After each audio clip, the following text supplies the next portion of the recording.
And he's like yanking it like, oh, come. I'm nervous because it's Kaitlyn. How weird is that? All right. Keep that in. Hi guys, and welcome to The Truth Hurts with me, Tony Quinn. The Truth Hurts is a show about recovery and everything in between. I'm laughing because I've got my amazing sponsee, Kaitlyn, with me today. And you know, I never get nervous for these things, but I'm so nervous because I love her so much. You're And making me nervous. no, but it's because, and I know she's judging me as well. Like, I know she's judging me. But, so Kaitlyn, first of all, welcome. Thank you. Welcome to the show. I finally Girl, made it. she finally made it. Guys, since we started this, like, one of the first people I wanted on was obviously Kaitlyn, because she's got such an amazing story and she's such an amazing woman. And you're not very public with your recovery. No, we were talking about that, yeah. Yeah. I don't put anything on social media about my recovery. Not even about myself. But like, I just want to point out, she is here by will. Yes. She was not brought here by gunpoint. Kaitlyn hit 6 years sober on the 27th of January. Yes. So, claps, yes. Yes. And so I went to meet Kaitlyn on a Sunday for our usual coffee, and she asked me herself if she could do her almost like a share, her NA share on the channel, and it was like a proud mom moment. I think it's time. It's time. Well, if It's you're time. ready. If you're ready. I'm here. Okay. I have to be ready. Yeah, she's ready. So, Kaitlyn, like I said, has been sober for 6 years. And what I find amazing about your story is that Kaitlyn got sober at the age of 19 years old. And I tried to get sober at 19. I tried to get sober at 20. I tried to get sober, all the way up until 27 or 26. And as a 19-year-old, the thought of, not going out and drinking with your friends is almost debilitating, and not going out and having fun. So what I think is so powerful about your story is you can show other teenagers and other women your age that it is really, you can live a fun, healthy, awesome life without having to drink and without having to do drugs. Yeah.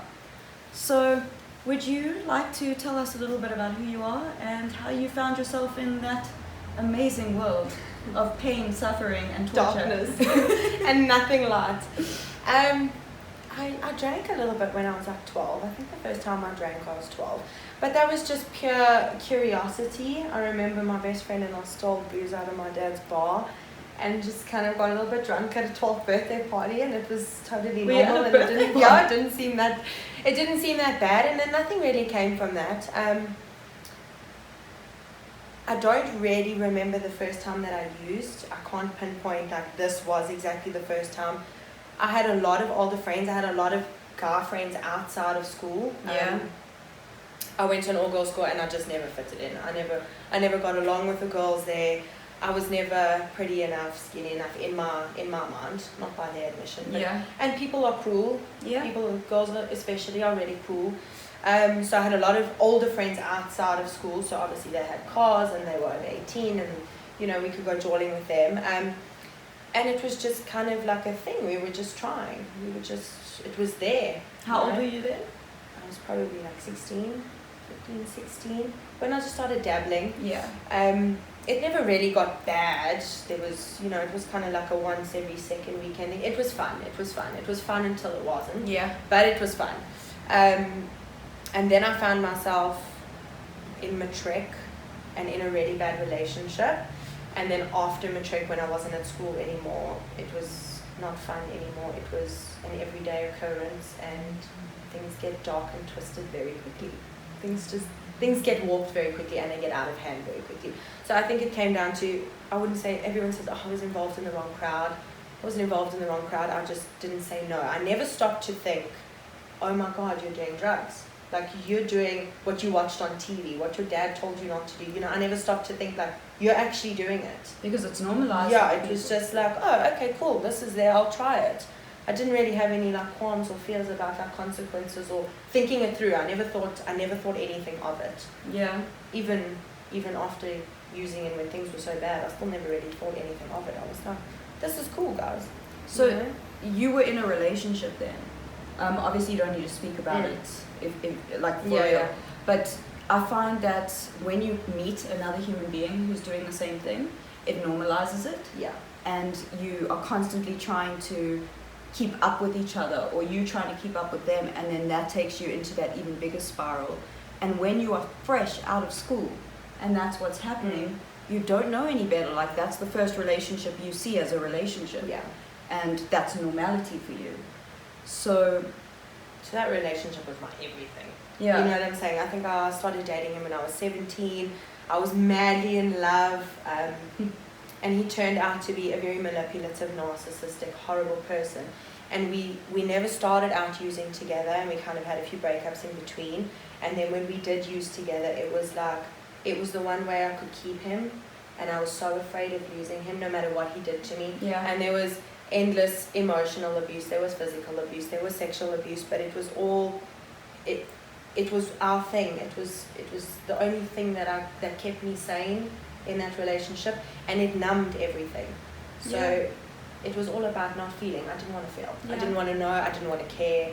I didn't want to think. I wanted to keep that relationship going, and I felt like if I had put my foot down, maybe I would lose him. And even though someone's doing those kind of things to you, you somehow still want to stay with them. Yeah. Somehow. Well, that's the cycle of abuse, I would think, and drug abuse. Because obviously we're not innocent in the situation, when you're a part of that. But I do think you're innocent when you are straight out of mature and you don't know any better. I do. Yeah. Like, I don't feel like, like we say in recovery, you need to take accountability for the stuff that you have done.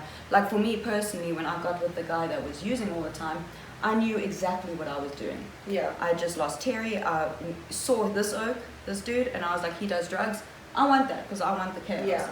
He didn't hold a gun to my head and make me do it. I knew other relationships before that, and I got into it knowingly. I think when you are an 18-year-old or 17-year-old and you get into it, that's what you think a relationship is. And it becomes your world. Yeah. It's your whole world. Yeah. And anything outside of that is foreign, and you don't want to know it. You just, what's that saying? You like your shit because it's warm and you know what it smells like. I don't know that saying. It goes like that. That you like like your own shit because it's warm. Jesus you know exactly Christ. what it smells like. Have you never heard that saying? No. But where did you grow up? You like sit in your shit, and you want to sit in your shit, and you like it. Even though I don't even think there's another way. Yeah. I don't even think there's a better way. Yeah. You just kind of go, well, this is where I am. This is what I've got. I've got to try and make the best of it. So while you were in that, what happened with you and your family?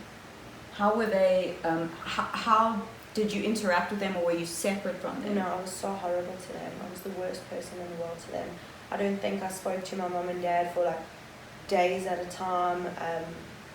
They didn't know me. They didn't know who I was. And I kind of took a vow of silence to not talk about what was happening to me or reach out about what was happening to me.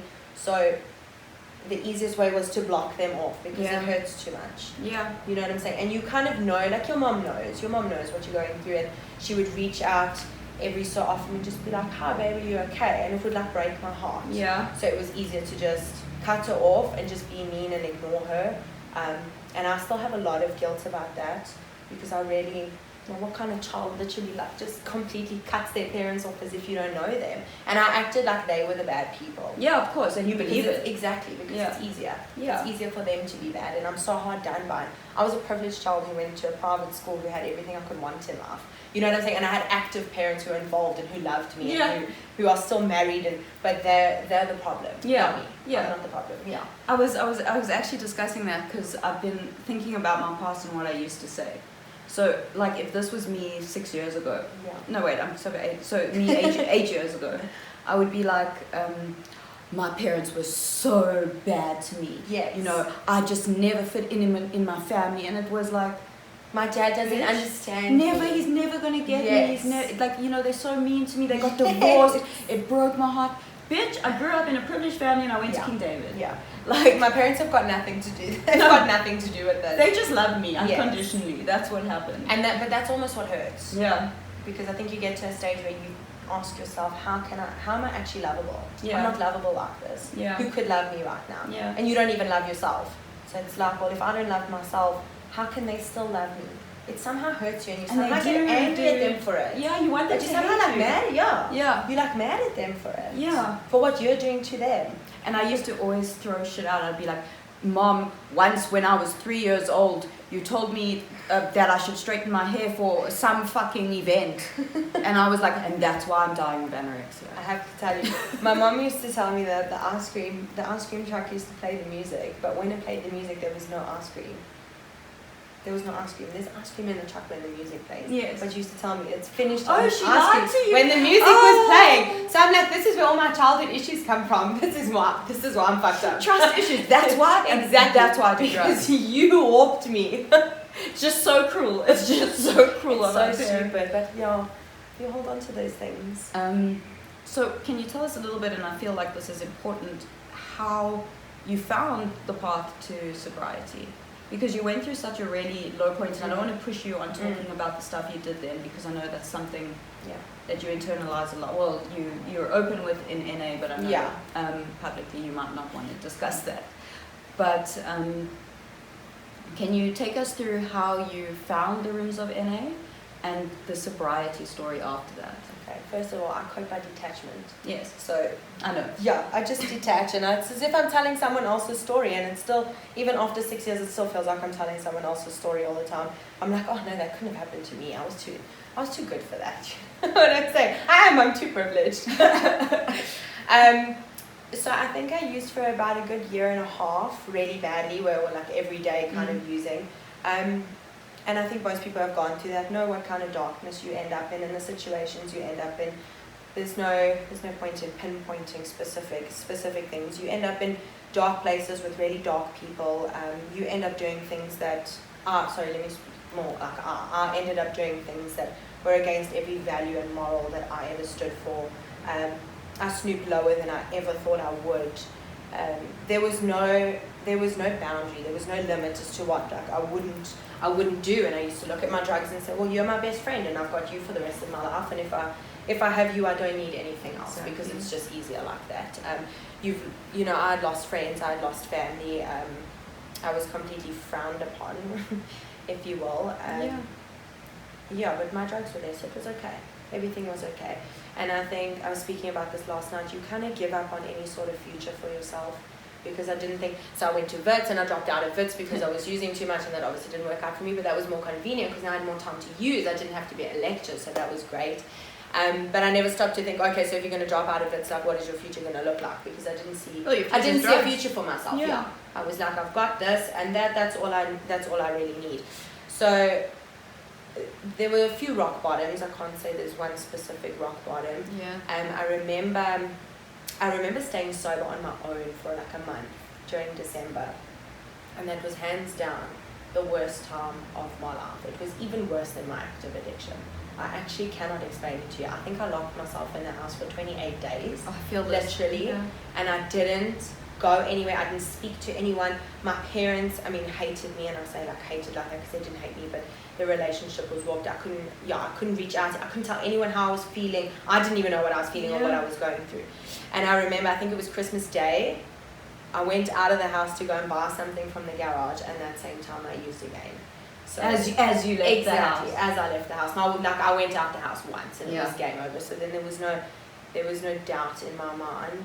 I still never stopped to think like, oh my God, you're an addict. I was just going to ask you, did you know you were an addict? I wouldn't admit that to myself. Those kind of words were, and even for like my mom and dad, it was very much, it's so stereotypical, this is what an addict should look like.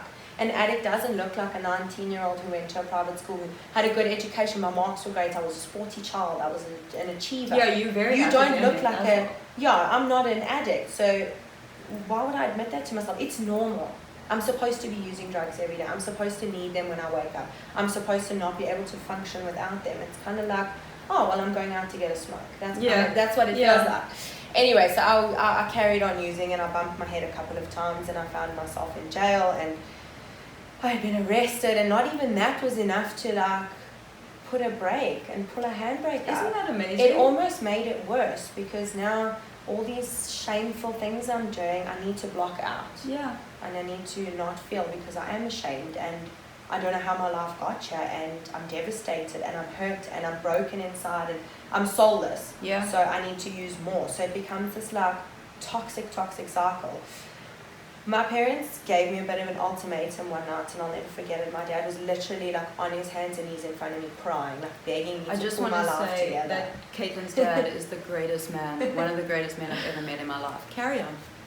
And he was begging me to pull my life together. I'm getting... And the pain, like it hurts. It hurts so much to watch your dad sit in front of you like that, so broken, and to see what you're doing to your family. And I had a little sister who, I just wanted her to look up to me, and she used to lock her room away from me because I used to go into her room and steal her piggy bank money. That's the kind of extent I would go to. So, she's like 14 years old in high school, and she's just trying to have a normal high school experience, and she's locking her room away from her older sister, and that's the kind of like tornado I was. I would come in the house and just be like a tornado. So my dad begged me, and I didn't know where to turn. My parents actually took me to my first NA meeting, and I was high, and I was not interested. I was like, this is not for me. I don't know what. Did you walk into an NA meeting like, hey, anyone? I don't know what this is. I felt like a naughty school child that was going through principal's office, and I was like, this is not for me. But I must say, there's one thing that stuck out for me that day, and it was that there's some along the lines of, it's okay if you're using in this meeting, you just can't share. And I'm like, what do you mean? So we're all here and we're all doing the same thing. Like, so it's not like a secret. So it's not like a taboo thing anymore. Like, are you telling me like there's all these normal people sitting in the room and they're doing they've done exactly what I've done. And it had like a little bit of a penny drop. It still wasn't enough. I went out and I bumped my head again. And I actually found myself in a situation where I had crashed my car. I had nowhere to go. I didn't know where I was. My mom found me the next day. Well, she phoned me to say insurance had contacted her that I had been in a car accident. I was so messed up that I didn't know how to explain to my mother where I was to come and fetch me. And that was so scary. It was just, I didn't know what month we were in. I didn't know what day of the week it was. I literally didn't know where I was and how I had gotten there and who I was with. I barely recognized the people I was with. And you find yourself in this like petrifying situation, and all of a sudden you suddenly just want home, and you want the people around you. So I went home, and I asked, can I go back to another meeting? Because I never had my parents say like, we're going to send you to rehab, and that's nothing I blame them for. I don't think that they didn't even know what they were dealing with. This is like a new monster to everyone. So I actually asked, can you take me back to that specific meeting? And it was a meeting on a Wednesday night. So exactly a week later, I found myself in the same meeting. And in that meeting, I was the person who put my hand up for 0 to 24 hours clean. And I just thought like I was so proud of it. And I was like, oh my God, for one day. And I couldn't remember a day I hadn't used for a long time. And I was like, one day, like this is cool. Like I've just not used for one day.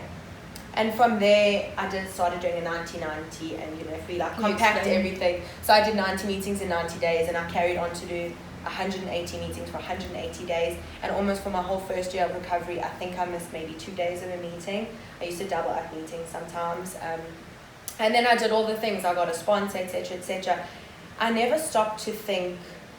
The same way I never stopped to think I was using was the same way I never stopped to think I was getting clean. I think also you're so numb and you're so dead inside that you're just going through the motions. But it's that thing of I'm sick and tired of being sick and tired. I had nowhere else to turn. If I had had a car that day, I genuinely don't think I would have ended up in NA. The small little thing of not having a car and I had nowhere to go was the thing that took me back to the rooms. This is why I think every addict needs a consequence. Yes. Because without a consequence, why mustn't you stop? Yes. It was like the little straw that broke the camel's back. I wanted to leave, but I literally just physically couldn't. So I was like, well, let me just stay the night. And that night I actually slept at home with my mom and dad. Do you know what I'm saying? And I don't remember a night. My mother used to phone me all hours of the morning, like begging me to come home. And she had no idea where I was. And they used to bring the police to come and find me. They used to track my car to eventually come and find me after a few days. So I found myself in the rooms of NA, and I didn't think about anything. everyone there is in the same situation as you, and you finally feel like you can connect to people. You finally feel like they know what you're going through, and you finally feel like, oh my God, do I have an opportunity to be normal in the sense, you know, and you see these people like living their lives, and they're sharing in the meetings of like things they're doing, and you're like, oh my God, I haven't done anything in my life for the past like year and a half except use. And I think you kind of have the realization, I had the realization, the next 6 years is going to go on whether I'm sober or not, or clean or not. But maybe I actually want to be a part of those 6 years, next 6 years, and a couple of years. Present? Yeah, maybe I want to actually enjoy my life. Maybe there are things for me. Maybe at 19 I can still have a laugh. And then came the thing of, am I too young? I was young. I wasn't too young. You were a really, really young woman. Yeah. I mean, even the person today from my 19-year-old self, if I had to see my 19-year-old self, I think I'd die inside. Dude, I can't believe... It just blows my mind that a 19-year-old walked into an NA meeting and stayed clean. Yeah. It's so fucking powerful. Like, yeah. Dude, how did you make friends in the meeting, or did you have friends that you stayed friends with? So that's actually like a bit of a sensitive topic. I think there's a lot of youngsters that come into the rooms, and it's really cool. And you kind of latch on to each other. And I made like I remember like my first 2 years of recovery, I made like a really cool friends group.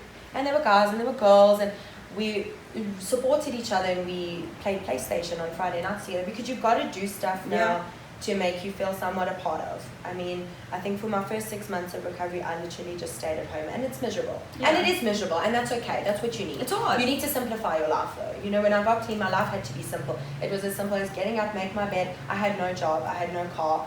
My dad used to come home with 1 box of smokes for me every day, and those were my 20 smokes for the day, and that was it. That was all I had, and you simple. Yeah.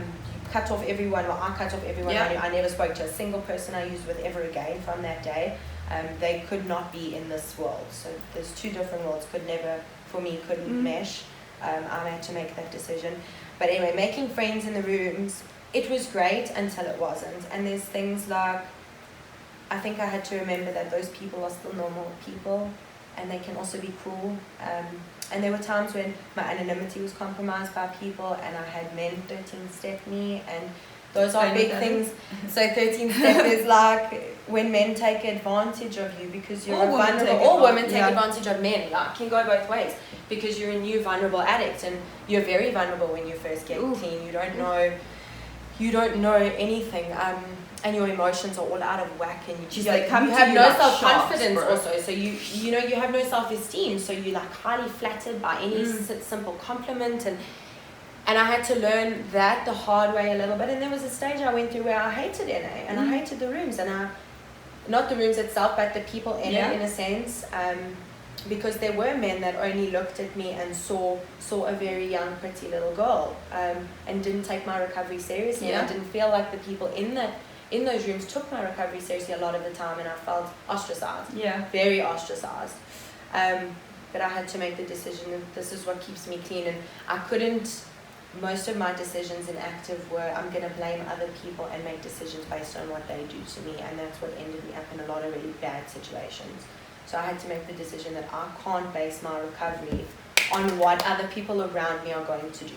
You know what I'm saying? So you kind of got to flick your hair back, stand up, sit the fuck down in the chair that you've earned, because I deserve to be as much as everyone else, and whether you're going to look at me and take my recovery seriously or not is fine. I'm here, and I have a story to tell. Yeah. And this is what I need, and I need these rooms. So yeah, that friend group disintegrated, and I lost a lot of people to relapse and stuff like that, which is also difficult. You get very close to people, you share a lot with them, and you build that kind of an unspoken bond with them, and you lose a lot of people to relapse. Not a single person that I was friends with when I got clean is still clean, and that can be hard. You get really invested in people, and you wonder, how am I going to ever have friends, because the friends I keep making keep relapsing. You know what I'm saying? And you're watching people you also now start to care about and you lose people. And you watch people die. Yeah, people come and go. I feel like one of the most important things for me is, and I say this a lot, I needed NA in the first even 3 years of my recovery. I needed the people in NA because I had no one. I let go of all my friends from active. And the good people didn't want anything to do with me. Yeah. You know, those bridges were too burnt anyway. Yeah. Exactly. So you go to the NA meetings, you meet a specific group of people. You know, you all become friends, and you lose certain people to certain things. Drama happens. This one hooks up with this. You know what it's like. And for me, that was still fun for the first 3 years. Yeah. I needed that. I needed connection. And you know what? In those first 3 years, all I spoke about was drug addiction. Yeah. But listen, I must say, even though I'm bashing some people in the rooms, there are people in the rooms. Oh, yeah. They're the reason I'm sitting here today. You know what I'm saying? They're part of the reason. Of course, so like we sitting together. Exactly. It's not all bad. You've just got to get past those. You got to get past those little glitches. There's glitches. The people in the rooms kind of save you. Yes. You know, the rooms save you. And like for me, I had those 3 years where I had all these connections with amazing people. You know, obviously met some. We're addicts, in the early recovery, we're not the best people. No, we're still assholes. Yeah. I mean, even now we're still assholes. No, we're just assholes. aware of it. Yeah, we're just more self-aware. Exactly. We just know we're being assholes. But I felt, and I think I actually pushed this with you. Yeah. When it was like, okay, now go make actual friends. Like, I'm not saying people in NA aren't your friends, because I've got some amazing friends. Yeah, it's kind of like, so learn who you actually like as human beings, and push those connections. Be like, do you want to go for coffee? So you can start living a life you're not just a drug addict. Exactly. And then you move and you're like, oh wait, I can hang out with people that do drink. Like Rhino over there. Like there's Rhino. Like me, Rhino, and Judy they were the first friends I made that weren't in from the rooms, NA. yeah. And it was hard because I was like, I really like them. Are they gonna like me? You know. But I had to push through and be like, let's go out. And now you've got to find other levels to relate with them on, because you can't sit there and just relate with them. Oh, NA is our common ground. Yeah. I think you have to make that transition. I was talking about this the other day. But it's also got to be at the right time. Exactly. I see a lot of people come in and it's this instant gratification, and they want to be able, especially youngsters, you want to be able to go to a pub or a bar or a club. You want to be able to have a boyfriend. You want to be able... But it takes so much time. For the first 2-3 years of my recovery, it was so simple and so watered down and basic, and people lose that patience. They become impatient for that. But that transition happening at the right time means I can now say, I am not just an addict anymore, and NA is not just my life. Yeah. I mean, it's embedded in me. Yeah. It's the reason I have a life, but my fiance is outside of NA, and I never dated anyone in NA, and I now do have friends that I'm working on it. Yeah. No, you're doing so well. She's really I'm working on it. She's an amazing person, and I don't know why you always I don't know. Everyone loves you. The whole of Norwood. I shouldn't tell people where we always are, but Norwood. So it's because Tony wants to be famous. Cut that. Don't. Too late. She's already famous. I know she's gonna act like I did it by accident. Did it by accident. I admit it. But I think it's important, you've got to have that life outside. You've got to have that, and I keep saying normal, but you've got to have that normal life. That and it will be integrated, and your recovery is integrated, and it's always first. That can never change. Yeah. You know what I'm saying? That can never change. I still have very serious boundaries for my recovery. As to what can't be crossed and stuff, because if recovery is not first, then nothing else is going to happen in my life. But you can have it without it being at the forefront of your entire life. Exactly. You don't just have to say, well, I spend every Friday night at a meeting, and that I hope that gives people hope. Yeah. You know what I'm saying? That you can integrate it, and I go out and I have fun, and Yeah. I think I'm pretty cool without alcohol. Yeah. Probably a better person. And the desire to use is gone. It's really gone. It now becomes about just trying to be less of an arsehole. Yeah. Yeah. Just being a better person. I love it, and that I feel like the way you put it is so perfect. Where you said, you need to just simplify if you want to get sober in the beginning. You really do, and you need to trust the process, and you need to have patience, because there's no other way you're going to get to the other side and find the fun and find the success and the passion for life. All the gifts. All the great things. They're going to come, but you just got to be patient. It's hard. It's hard in the beginning, but then it's like, I always say to people, there's that saying, and it's so lame, but it's so true, is when you're going through hell, keep going. It's like with recovery, when you started, it is so hard, and you're figuring out who you are as a person, and your character defects. You're dealing with all the shit you've done, and except now you're sober and remembering it. And it makes it, you have to feel. Yeah. You have to feel. Yeah. And you're mending relationships, you're letting go of relationships, and that takes so much time. It does. But you get through, and then once you're through, you one day you realize, wait, I'm actually not just existing, I'm living. Yes. And it's beautiful. Yes. It's beautiful. But it comes down to, it's as simple as walking up and down, biting your nails and making sure you just don't use. Yes. You know what I'm saying? And people, I think people have a misconception about that. I didn't walk in the rooms and put down drugs and this is hunky-dory, now I can build my life. I mean, it was nights of crying, it's nights of screaming, it's, like I said, it's biting your nails, it's pacing up and down a room for 6 hours just to make sure you don't use. It's speaking to your sponsor and swearing at her because she's telling you can't go out, and you're saying, but I don't understand why. Just sit with your emotions. You know what I'm saying? And it's such an internal battle. It's a massive internal battle, but it is worth it. It's worth it if you get there. It's worth it to get there. And I remember in the beginning, I heard a crazy statistic about the success of people trying to get clean for the first time, and I thought, oh my god, it's next to nothing. Yeah. But I thought I wanted to be special and different, so I wanted to of course you did. And be I wanted to be special and different because I thought I was the shit. Yeah. So now why don't I be special and different and try and be a part of that statistic that can actually stay clean and sober on their first attempt? That's actually quite, kids, if you want to be cool, be the statistic. Stay in school. I said statistic. Stay in school. Why can't I speak? Stay in school. Why I can't speak? I'm like having it's the free zone. What? Frappuccino. I need it. Oh, it's here. It's fucking right here. I've been looking for it. I've been eyeing for it. But I think what you something I need to be reminded of, and I think a lot of us need to be reminded of, is that, and it also makes me proud. It was so fucking hard in the beginning. Oh my god, dude. it was so hard. It was so hard. Oh my god. Do you know what I say? A lot of people say, I don't have another relapse in me. I'm gonna rephrase. I have another relapse in me. I'm 25. I'll be fine. You know what I'm saying? I'm fighting fit. I'm healthy now. She will die. I have another relapse in me. And I say that with the most amount of humility, though. I say it with humility, and hear me out. I don't have another recovery in me. I cannot start this shit again from day one. I cannot do it. Oh, got the. You know what I'm saying? I could never do that again. That's how hard it is, and it's I couldn't do that again. And I think that's what's important, is that people need to know, okay, you want to get sober, dude, it's going to be tough, but it is so fucking worth it in the end. But you just have to have that foresight, and you just need to trust the process. You just gotta not think. Yeah. I didn't think. For the first 2 years, I didn't think. Someone else makes decisions for you. Put down the boundaries. boundaries. I used to say, if I could ask my sponsor what color underwear I should wear, I would. I literally asked her how to live my life, because I didn't know how to live life. So I just didn't think, because my thinking, it's a bit skewed. You know what I'm saying? I'd say it's a bit warped. As your sponsor now, from the difference from, Kaitlyn became my sponsee when it was about 4.5 years ago. Yeah.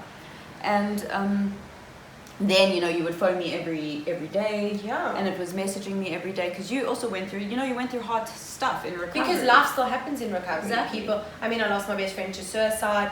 I lost both my grandparents, my sponsor at the time relapsed. Shit still happens. Yeah. Life still happens. Yeah. And you reached out and you did the work. You did your step work. You phoned every night. You messaged. Whenever you were in shit, you actually took the steps. You kept doing the next right thing and the next right thing. And it's gotten to a point now, you're 6 years sober, I'm going to get emotional, sorry, where it's okay, I see you on Sundays, we can leave it for 3 weeks. Yeah. When you're studying or you've got... Yet I still pick up the phone when I'm having a moment. And they happen few and far between now, because I am able to make decisions now, which is really cool. I can make grown-up decisions. Yeah. I can be an adult. Yeah. And they're good decisions that don't end up in destruction and devastation. But I still pick up the phone and I'll be so this is happening, am I in the wrong? And I really don't want to hear your answer, but I need to hear your answer. Sometimes I'm very tough with Kaitlyn. But also you've become so self-aware that it's like unnecessary to even, because I almost know the answer. I just need you to confirm for me that I am the one who needs to apologize or something when I don't want to, but I mean. Yeah, and sometimes you are completely right to be pissed off.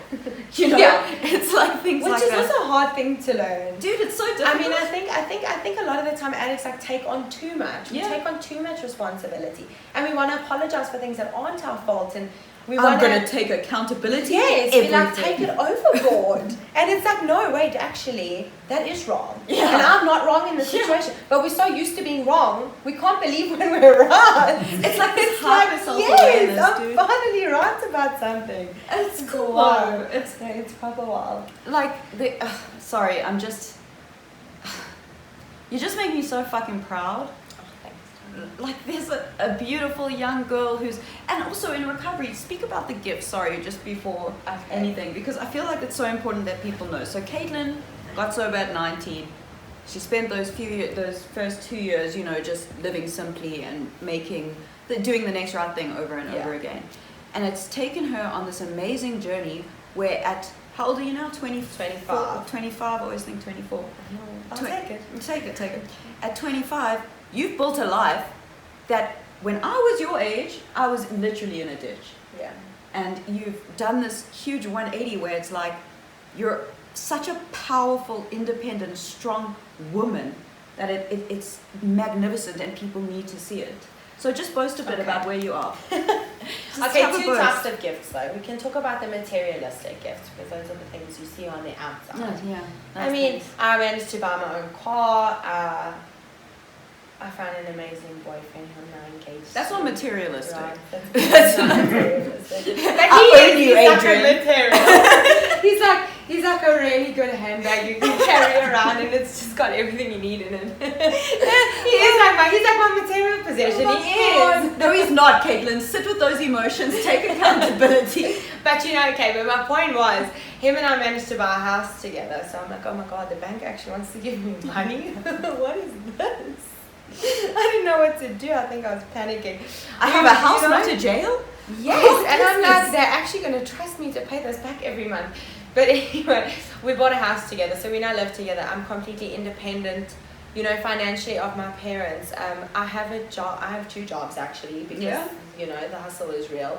So I work 2 jobs that I've managed to keep and hold down, and I'm successful at, and I'm just living my life. I've got everything I could want. I want for nothing. I've got everything I want and need at my disposal. Not just materialistically. So the other non-material gifts. I'm almost about to finish my honours. So I studied the whole of throughout my recovery. I completely changed degrees after bits because that wasn't working out for me clearly. But I managed to get I'm almost done my honours. The non-material things are, and I'm not going to say the cliche, oh, I look in the mirror and I like who I see back. I'm now a woman who knows my worth. I don't ask anymore, how can I not be loved? I get to decide who's worthy of my love, which is like such a big shift. That is the most meaningful shift that I've had in my life. I get to decide who I want in my life and who's worthy of me because I'm worth something. Yeah. And as a woman, I have self-confidence. I mean, I still get a little bit insecure every now and again, and I don't like showing my arms, but we'll get past those little things. I have relationships, another non-materialistic thing. I'm so close to my mom and dad and my sister. They are like my entire world. They are my entire world. And we've mended that relationship. And I say we because it wasn't just me to mend it. Yeah. It had to go both ways. Yeah. And I'm so grateful. I had 2 parents who were willing to support me through my recovery. They were willing to be there for me for whatever I needed. And they gave me the second chance and the time. I can't put into words how much I love your dad. Like, he comes with Kaitlyn to meetings, you guys. He used to because he needed Shane. He needed to understand. And my mom... My mom on the side. I know my mom is on the sideline. My mom's a very reserved child. Her card's very close to her heart. She's very reserved and she's on the sideline. But the older I get, she's my absolute rock. We were discussing this at breakfast. But you find your mother for everything, especially when you live on your own. Yeah. You find her and you're like, oh God, what is this? And while I'm busy cooking dinner, like, what is that? And how do I figure out 60 mils of this? And you just phone your mother for Mom, everything. I have a tiny headache. What pill should I take? Exactly. I'm sick. Can you bring me soup? It's like, but your mother's your everything, and I'm so grateful for those relationships. The simple things of, I'm actually at Christmas Day, you know, and I'm actually there at birthdays, and I didn't steal the birthday gift because I knew there was money in the card. And like, I don't do things like that anymore. And as funny as they are, it's so simple. I know. And it's such simple shit that just is like so different. And I have boundaries, which is, that's another like non-material gift, boundaries. I kind of know exactly what I want. As addicts, we're relentless people. We are relentless. Like in the pursuit of what we want, we are relentless. In the pursuit of our drugs, I charged all that energy and stayed the same in my recovery, just in a different direction. I'm relentless with what I want. I will not settle for anything less. And I have achieved everything I have set out to achieve. You know, those little goals, whether they're degrees, jobs, whatever they are, I've achieved it. And you need that kind of like stupid fight. You know, you need that like stupid fight in you, that like blind fight. Just to like, you got to be crazy enough to think you can do it first of all. Yeah. And you know, if you're crazy enough to think you can do it, you probably will. Yeah. To not sell myself short and stuff. And I have an amazing relationship. I'm just in awe. I'm always in awe of you. Even when I'm like giving you shit, I'm in awe of you. Even if she gives me shit, you just heard earlier. We just give sponsor my own sponsors. She does sponsor her own sponsors I sometimes. I do. But not in a good way, in a positive way. No, in a good way. It's all about self-awareness, guys. we just bringing self-awareness to each other. Sometimes she's being such a bitch. The worst. No, I'm kidding. No, she's not. So she's like, I'm kidding. I hate her. I've got such a resentment. I have to do a step again. Tony is my whole world. So like, as much as she like blows my trumpet, Tony is my entire world. She has done this recovery with me hand in hand from the day I asked her to be my sponsor. You've done it. She's done it without judgment. She's done it by putting my recovery over hers sometimes. Stop. She's done it by dropping everything whenever I need it. There's never been a time when I've reached out to Tony, to you, and she has not been exactly what I've needed. Not always what I want, but usually not what you want. But exactly what I've needed, and I genuinely could not have chosen a better person to walk this path with. I can't emphasize how important it is to choose your circle and choose them wisely and choose the people who are going to be your cheerleaders. Because genuinely, like, no one else would have impacted my recovery the same way that you have. I'm just so grateful. You, like I said, like we joke about it, but you really play like Kaitlyn. You're basically one of my only connections to, you know. A lot of my friends are in recovery, and a lot of people I interview and stuff. But you're that one person that gets it for me in my life. Yeah. You know, like I can't talk to Kyle, even Rhino and Julie. Like I can't be like. I'm struggling with this thought because it's hard for them to grasp it and it's not cool, you know? And you're not about to try and explain it to someone, you just think someone gets it. Yeah. And it's like you have that person to bounce stuff off in a sounding board, and I find the sponsor-sponsee relationship to be vital in recovery. But you have to be selective, you know, you're going to lose sponsees, you're going to lose sponsors. Yeah. And that's fine. But you find someone to kind of do life with, and that's what you... 100%. But before, like, we wrap up or anything, I just want to know what you have to say to anyone who is, you know, young and... Sorry, I know I'm putting this on you. Words of wisdom. You've got so many, though. Like, you just say shit, and then it's like, it's poetry. So, what you have to say to someone who would be in their teens, or someone very young in their early 20s who wants recovery but is scared of it because they don't want to lose social life and fun. What do you have to say to them? I think the top thing is I can categorically state there is nothing you are missing out on. There is nothing you haven't done. There is nothing you haven't seen. There is no FOMO to be had. Yeah. And if you can understand that to your core, you'll be able to sit in a place of recovery without wanting to be anywhere else. Yeah. There's nothing new. There's nothing new out there. The scene is exactly, if I had to go back, the scene is exactly the same today as it was when I was using. The only thing is like I said, life's going to go on and you're just going to miss it. So just sit and just hold on. Just hold on. It's a bumpy ride. It is a hell of a bumpy ride. But just hold on. Just, whether it's blind faith, whether it's people, whatever it is, just hold on. It is so worth it. I'm in love with my life. I'm in love with her life. And you can build a life to be in love with. Yes. As long as you do recovery. Just do recovery and yeah, you'll have it all. Oh, Kaitlyn, do you have anything else you want to say? No. Or I love this interview. It's not even an interview. This is us having. I know. This is us like. And I was so nervous that this was actually really cool. Yeah, no, this is just normal. I'll do it again next year. We're gonna do it every year with Kaitlyn. But I just want to say thank you. You know, I'm so happy you came on. Like I was never gonna ask you again because I wanted to be your decision. You know, and you came here and you did it, and you're 6 years sober, bitch. What? Insane. Okay, 6 years. And I'm just so honored to know you, and I am proud of you, and I mean that not in some fucking contrite way, like I'm proud of you. I'm proud to know you, and I think that, like, and I always say this to you every year on your birthday, you can change lives, and you have changed lives, and thank you, just thank you. I absolutely love you, and I love you, Maggie. Even with Corona, oh, sorry guys. No, we're cool. Now people are going to be like, they know social distancing. We tested before we came. Totally here. tested before. We're such famous YouTubers that we have tests. I only came on this show. I'm hoping Tony makes me famous. I want to see with my whole 100 I have like a total viewers. of like 200 Instagram followers. I'm hoping to bump it up to 500 now.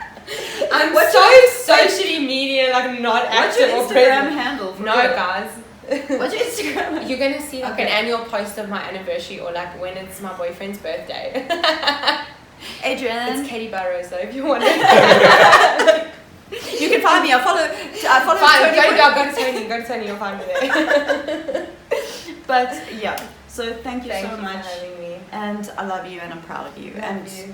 Guys, thank you for watching, and like and subscribe. I always forget to say that. Right, I'm not even subscribed. I'm gonna go subscribe. She's not subscribed, guys. Just check. I think you've watched like one episode. I just don't go on social media. It's really fun. I still live my basic life. Like if I could be on an island, I would. You'll get there one day if that's what you want. No. We've learned that from Kaitlyn. But thank you, and I love you guys, and I will see you in the next episode.